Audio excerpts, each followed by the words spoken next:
Gloire à Dieu. Que Dieu soit béni ce soir.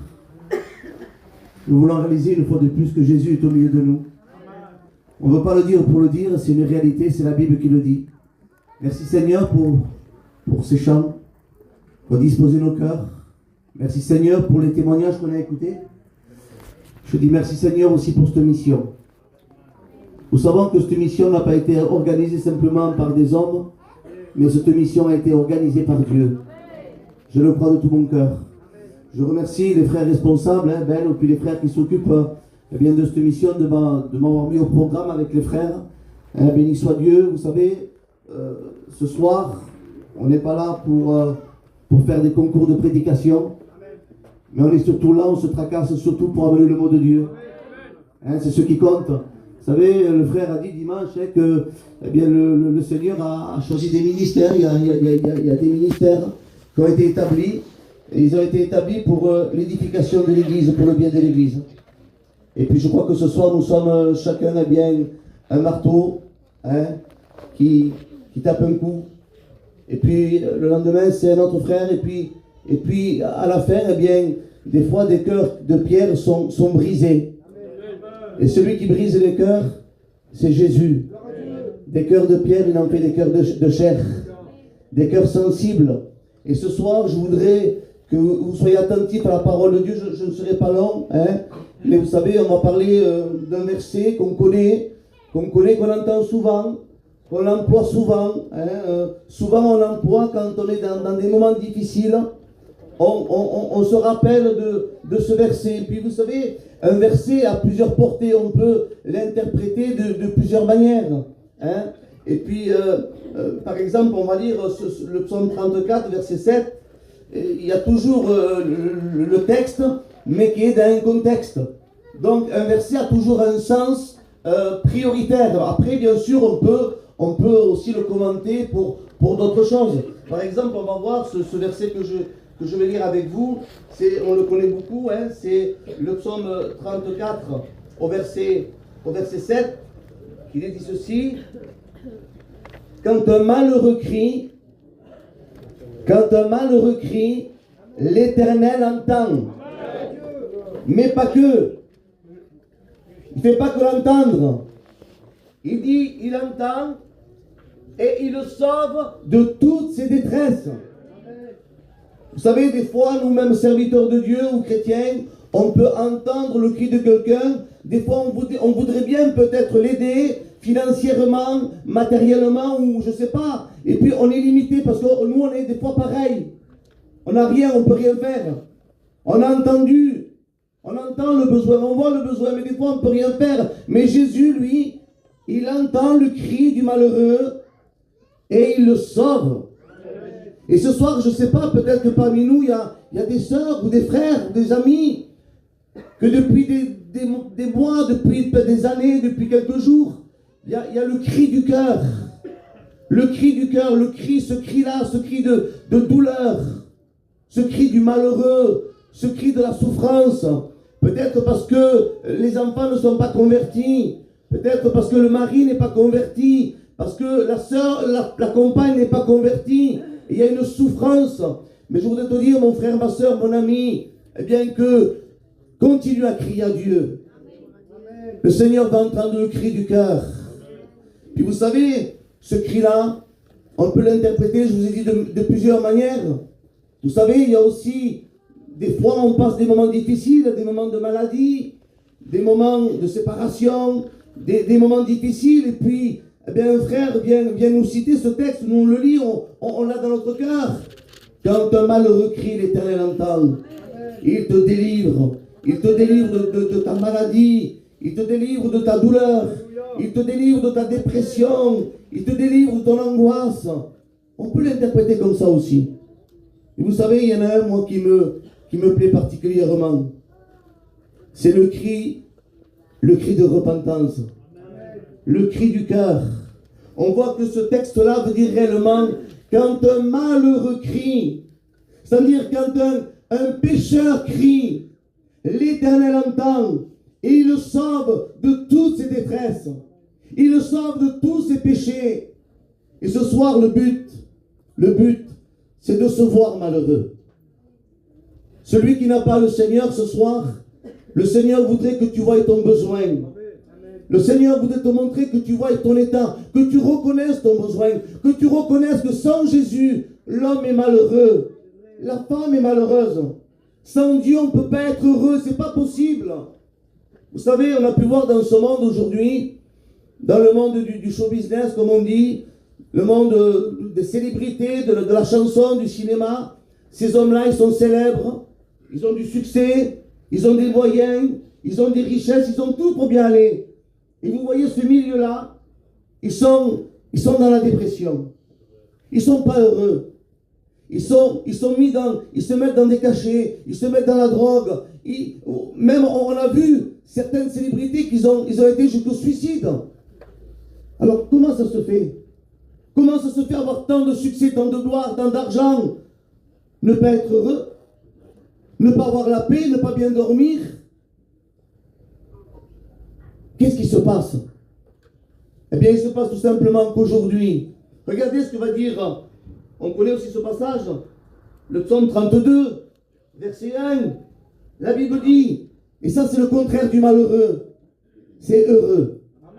Le contraire de malheureux, c'est heureux. Le contraire de heureux, c'est malheureux. Et là, le psaume 32, verset 1, il dit, heureux l'homme, heureuse la femme, à qui les péchés ont été pardonnés. Voilà la personne heureuse. Voilà celui qui est heureux ce soir. Vous savez, ce soir, ce n'est pas une question d'argent. Ce n'est pas une question d'en avoir ou de ne pas l'avoir. Ce n'est pas ça ce soir. Ce soir, c'est un état de cœur. C'est comment tu es venu à la réunion ce soir. Est-ce que tu te vois malheureux ou est-ce que tu te vois bien ce soir? Vous savez, aujourd'hui, le problème aujourd'hui, la Bible dit que les hommes, que l'humanité, les hommes, les femmes, leur cœur, leur regard est toujours tourné vers le mal. Le cœur de l'homme, ses penchants sont toujours tournés vers le mal. Et aujourd'hui, combien de personnes ne soient pas si malheureux que ça? Combien de personnes ne soient pas si pécheurs que ça? Combien de personnes ne soient pas si perdues que ça? Si méchants que ça? Alors que ce soit en réalité, si tu n'as pas Jésus, reconnais dans l'état où tu te trouves. Reconnais dans la situation où tu es ce soir que si tu n'as pas Jésus, le Fils de Dieu, eh bien je te conseille, mon ami, de faire comme ce texte. Quand un malheureux crie de tout son cœur, de toute son âme, que tu te vois malheureux, que tu as le besoin, tu n'as pas Jésus, tu n'as pas la priorité dans ta vie.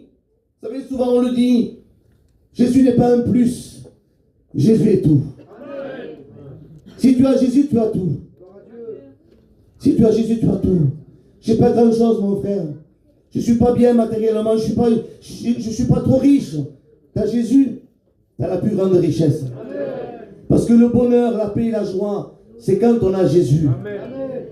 Et c'est quand on réalise qu'on se voit malheureux.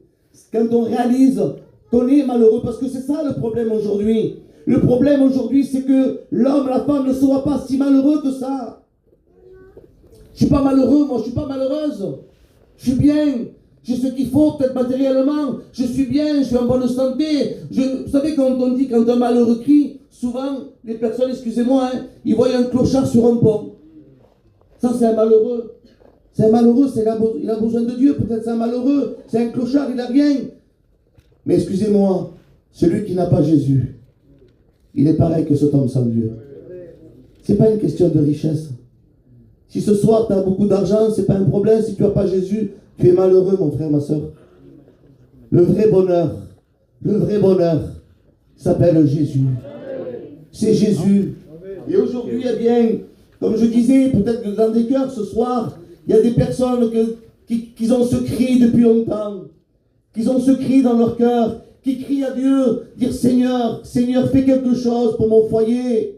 Fais quelque chose pour mon compagnon. Fais quelque chose pour ma compagne. Fais quelque chose pour mes enfants, pour mes fils qui sont pris par les liens de telle et telle chose, Seigneur. Seigneur, le Seigneur ce soir, je te le dis de tout mon cœur, le Seigneur ce soir peut répondre à ta prière. Si tu es sincère ce soir, si tu veux La Bible dit que tout est possible à celui qui croit. Si tu crois, tu peux voir la gloire de Dieu. Quand un malheureux crie, l'Éternel entend. Mais il ne fait pas que entendre. Il te sauve. Il te délivre de toutes tes détresses. Alléluia. Alors ce soir, il faut se voir coupable, non victime. Il faut réaliser qui on est. La Bible dit que tu es pécheur et privé de la gloire de Dieu, que le salaire du péché c'est la mort, mais le don gratuit de Dieu c'est la vie éternelle. Ce soir réalise, on n'est pas des victimes, on est coupable devant Dieu. Et ce soir il faut reconnaître nos besoins. Vous savez, aujourd'hui, je m'excuse les frères, mais aujourd'hui nous avons besoin d'annoncer la véritable évangile. On a besoin d'annoncer la véritable évangile. Vous savez, on ne veut pas annoncer l'évangile à la légère. On ne veut pas brader l'évangile. On ne veut pas dire aux gens, venez au Seigneur et tout ira bien. Vous serez impeccables. Non, la Bible dit qu'il pleut sur le juste et sur l'injuste. La Bible dit que, vous savez, venez, tout ira bien. Il faut quand même expliquer qu'il faut qu'il passe par la repentance. Il faut expliquer qu'il réalise qui on est. Il faut réaliser qui on est. Il faut passer par le départ. Il y a un départ à toute chose. Il faut reconnaître que nous sommes pécheurs, privés de la gloire de Dieu, malheureux sans Dieu. Et puis après, le Seigneur va nous accorder cette repentance. Il nous donne la foi, il nous donne la repentance, il nous donne la conversion, il nous donne la nouvelle naissance. Mais il faut passer par la case départ. On ne peut pas venir au Seigneur comme ça, un claquement de doigts. Il faut reconnaître notre état. Il faut reconnaître qui nous sommes. Nous ne sommes pas bons, nous ne sommes pas meilleurs les uns que les autres. On a besoin de la grâce de Dieu. On a besoin du pardon de Dieu. On a besoin, oui, de s'humilier devant le Seigneur. Celui qui s'humilie, le Seigneur l'élève. Celui qui s'humilie, le Seigneur le relève. Et ce soir, il va entendre ce cri, le cri du cœur, le cri qui vient de là, de l'âme, de l'intérieur. Pas le cri de la bouche simplement, mais le cri du cœur. Alléluia. La réunion ce soir, c'est une histoire de cœur. C'est pas une question d'apparence. Vous savez, aujourd'hui, on vit dans un monde comme ça. On voit que l'apparence. On voit quelqu'un, on voit les choses, on voit l'apparence. Mais avec le Seigneur, c'est pas ça. Le Seigneur ne voit pas l'apparence. Il ne voit pas comment tu es venu habillé. Il ne voit pas les marques que tu as sur toi. Ce que voit le Seigneur, c'est ton cœur. C'est le désir que tu as, que tu es venu à la réunion. Le désir que tu as. Qu'est-ce que tu veux faire pour Dieu? Est-ce que tu es venu assister à une réunion pour écouter un prédicateur prêcher? Ou est-ce que tu es venu dire, Seigneur, je voudrais ce soir que tu me parles. Je voudrais qu'il y ait un mot pour moi, Seigneur. Je voudrais que ma vie change. Je voudrais que tu fasses quelque chose pour mon foyer. Je voudrais que tu fasses quelque chose pour mes enfants. Je voudrais qu'à cette émission, Seigneur, mon foyer reparte pas comme on est venu. Je voudrais qu'il se passe quelque chose. Et c'est le but, je crois, de tous les serviteurs de Dieu. C'est le but de tous les frères et sœurs qui sont là. Excusez-moi, les frères Bello, les frères n'ont pas monté chapiteau, vous savez, pour faire joli. Les réunions, c'est pas du spectacle. Une réunion, c'est pour que l'église soit encouragée. Une réunion, c'est pour que les âmes se sauvent. Et s'ils font ça, c'est par amour. Par amour de notre peuple. Par amour pour notre famille. Il y a des familles qui sont tenues encore par le péché. Par le lien, des liens de tout ce que vous voulez. La conséquence du péché, eh bien, c'est toutes ces feuilles qu'on voit aujourd'hui. Hein, il y en a qui veulent enlever les feuilles. On ne peut pas enlever les feuilles. Avant d'enlever les feuilles, il faut que la racine soit tuée, soit morte. Parce que tant que la racine n'est pas morte, les feuilles pousseront toujours. Ce soir, la Bible dit que sans effusion de sang, il n'y a pas de pardon de péché. Et Jésus veut pardonner ce soir. Oui, mon fils a parlé de la repentance. Combien c'est beau la repentance. Dieu nous a donné la repentance et c'est bien pour quelque chose. Un jour, les chrétiens qui sommes là, nous qui sommes là, on s'est repentis devant le Seigneur. Et puis l'église de Dieu, elle est toujours appelée à se repentir. Amen. Je me rappelle, j'étais aux études en 2005. Et puis il y avait notre frère Jimmy, ancien, qui nous faisait un cours sur la repentance. Et puis, je me rappelle toujours ce qu'il a dit. Il a dit, moi, ça fait 50 ans que je me repens. 50 ans de repentance. C'est pourquoi? Parce qu'un véritable chrétien, un chrétien en bonne santé, c'est un chrétien qui se repent. Une église en bonne santé, c'est une église qui se repent. Malheur quand on commence à dire, moi je suis bien, je suis parfait, j'ai besoin de rien. Moi je suis parfait, impeccable. Hein? Là il y a danger. Mais quand on se repent devant le Seigneur, et puis pour mes amis qui sont là aussi, vous ne pouvez pas venir à la croix sans passer par la repentance, sans passer par le pardon de Jésus. On ne peut pas, c'est impossible.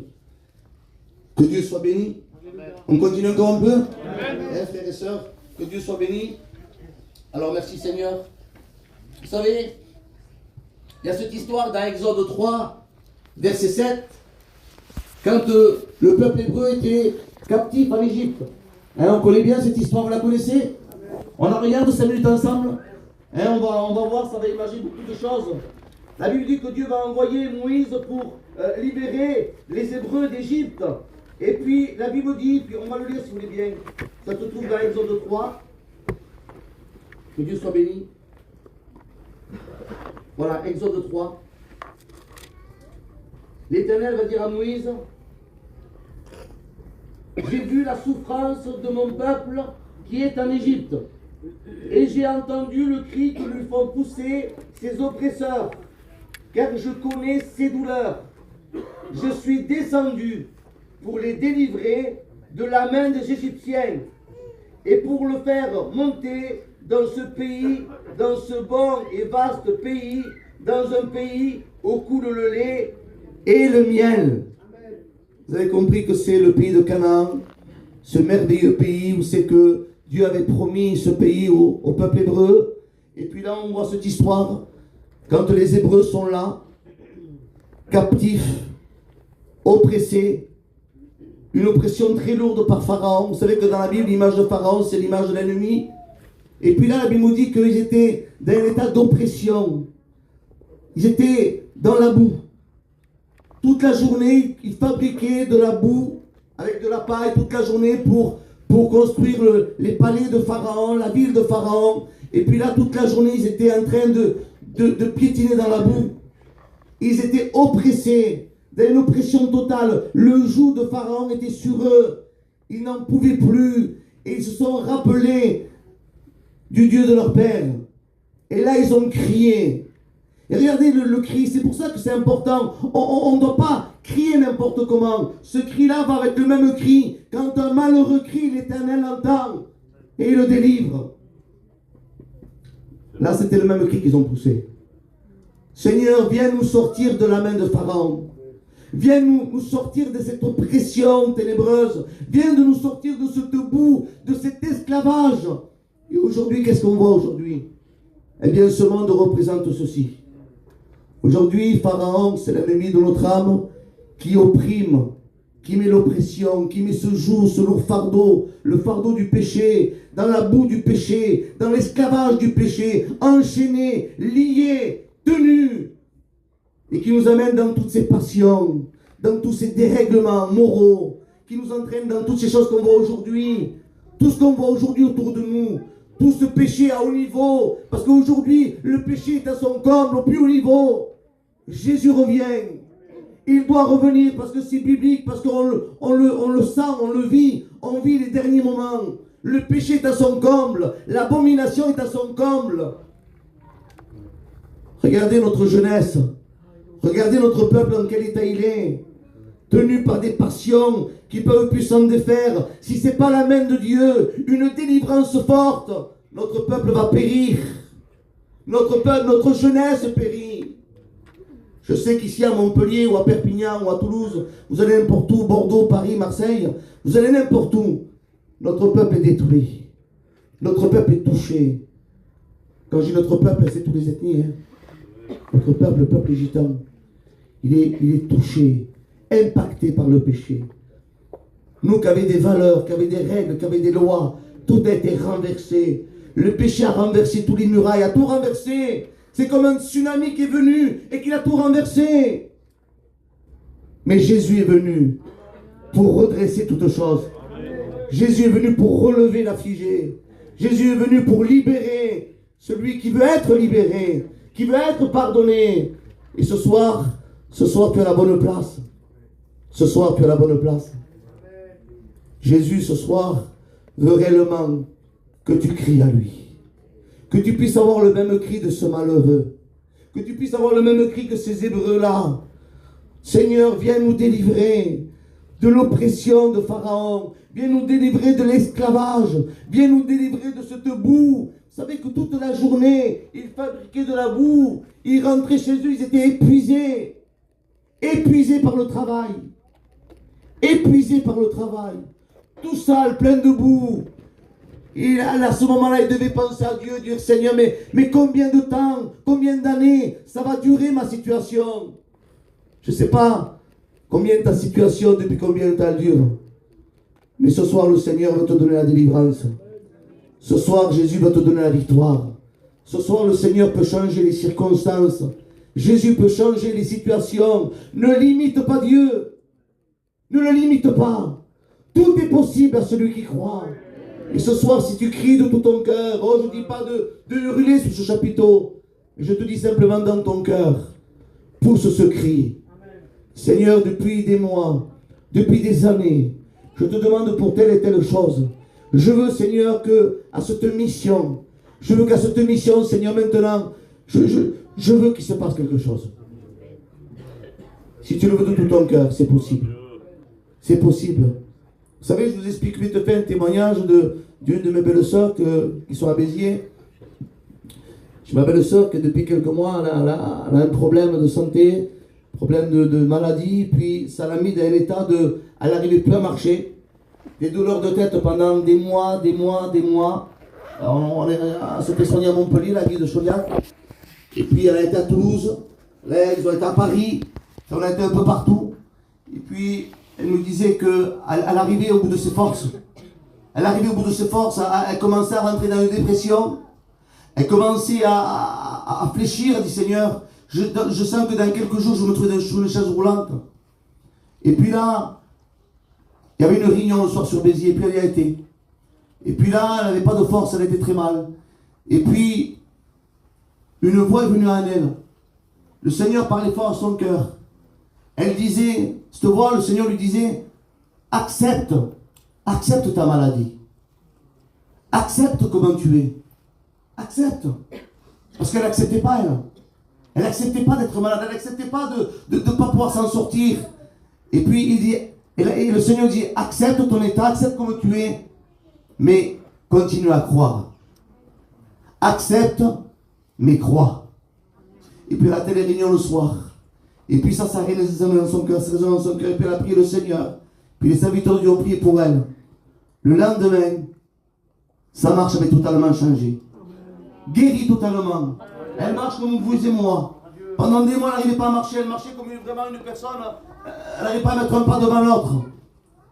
Le Seigneur lui a montré, accepte, mais crois. Et c'est exactement pareil pour le péché. Il faut accepter qu'on reconnaisse que nous sommes pécheurs, mais croyons que Dieu peut tout changer. Croyons que Dieu peut nous pardonner. Croyons que Dieu peut nous sauver. Il faut accepter, nous sommes pécheurs. Vous savez, souvent dans la parole de Dieu, nous voyons que quand on amenait des malades devant le Seigneur, vous rappelez cette histoire, on amène un malade devant le Seigneur et puis on s'attend à ce que le Seigneur va dire, sois guéri. Qu'est-ce que Jésus va faire? Il va dire que tes péchés soient pardonnés. Mais nous, on aurait pu dire, mais Seigneur, mais on ne vient pas pour ça. On ne vient pas pour que tu lui pardonnes ses péchés. Il est infirme, il ne marche pas. Guéris-le. Mais le Seigneur, lui, sait ce qu'il fait. Vous savez, aujourd'hui, la plus grande des maladies, c'est le péché. Et tant qu'on n'est pas guéri de cette maladie-là, c'est de celle-là qu'on doit se préoccuper le plus. Seigneur, d'abord, guéris mon âme. Guéris mon cœur.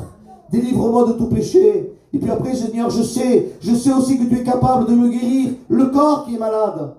Mais la priorité, c'est d'être guéri de l'âme. Que ton âme soit guérie. Alléluia. Parce que quand on est guéri de l'âme, on a la vie éternelle assurée. On est des sauvés. On devient le peuple de Dieu. On devient les enfants de Dieu. Que Dieu soit béni et que Dieu soit glorifié. Merci Seigneur. Et puis je termine avec ça. Et on va prier le Seigneur. Vous voulez bien? Amen. Voilà, on termine avec ce passage aussi de la parole de Dieu. Que Dieu soit béni. Ça se trouve dans Exode 14. Exode 14 et verset 13. C'est juste après, vous savez, on reste toujours avec le peuple hébreu qui est en Égypte. Quand il sort, quand il est délivré de Moïse, il sort d'Égypte. Et puis, dans la même journée, je crois, ou un jour ou deux, je ne sais pas, je ne me rappelle plus bien, à un moment donné, nous voyons que le peuple arrive devant une mer. Le peuple est sorti, conduit par Moïse, et puis là, ils font une halte, et puis ils se trouvent devant la mer, un bras de mer de la mer Rouge, et puis là, ils sont là, puis ils ne comprennent pas, ils sont comme dans une impasse, on va dire. Et puis derrière eux, qu'est-ce qu'ils entendent? L'armée de Pharaon qui est leur trousse. Parce que Pharaon s'est repenti d'avoir laissé partir le peuple hébreu d'Égypte. Alors il va dire, eh bien, on va les tuer dans le désert. Il va envoyer ses 600 chars d'élite, son armée, pour décimer le peuple hébreu. Puis vous connaissez l'histoire. Le peuple hébreu est là. Et puis, ils entendent les chars, les galops des chevaux. Et puis ils se retournent. Et puis là, ils sont affolés. Puis ils vont aller vers Moïse. Ils vont dire, mais Moïse, qu'est-ce qui se passe? Pourquoi tu nous as amenés ici? Mais comment tu nous as amenés ici alors pour qu'on meure dans le désert? Mais pourquoi on n'est pas resté en Égypte? Au moins là-bas on avait des sépulcres, on était bien là-bas, mais ils ne comprenaient pas. Ils ne comprenaient pas. Peut-être tu ne comprends pas ce soir. Mais laisse-moi te dire que Jésus a un plan pour toi. Jésus a un plan pour toi. Parce que Jésus avait un plan pour le peuple hébreu. Et regardez, il dit, Moïse répondit au peuple, ne craignez rien, restez en place et regardez la délivrance que l'Éternel va vous accorder en ce jour. Car les Égyptiens que vous voyez aujourd'hui, vous ne les verrez plus jamais. L'Éternel combattra pour vous, mais vous, gardez le silence. Jésus combat pour nous, mes frères et sœurs. Nous gardons le silence. N'ayons pas peur. Ne soyons pas dans la crainte. Ne poussons pas des cris. Là, c'était des cris de peur. C'est un autre cri différent de celui qu'on a vu tout à l'heure. Là, c'était un cri de délivrance. Un cri pour être sauvé. Mais là, c'est un cri de peur. Et le Seigneur dit, ne criez pas. N'ayez pas peur. Prenez courage. Il dit, vous gardez le silence. L'Éternel dit à Moïse, pourquoi il continue à crier? Parle aux enfants d'Israël et qu'ils marchent.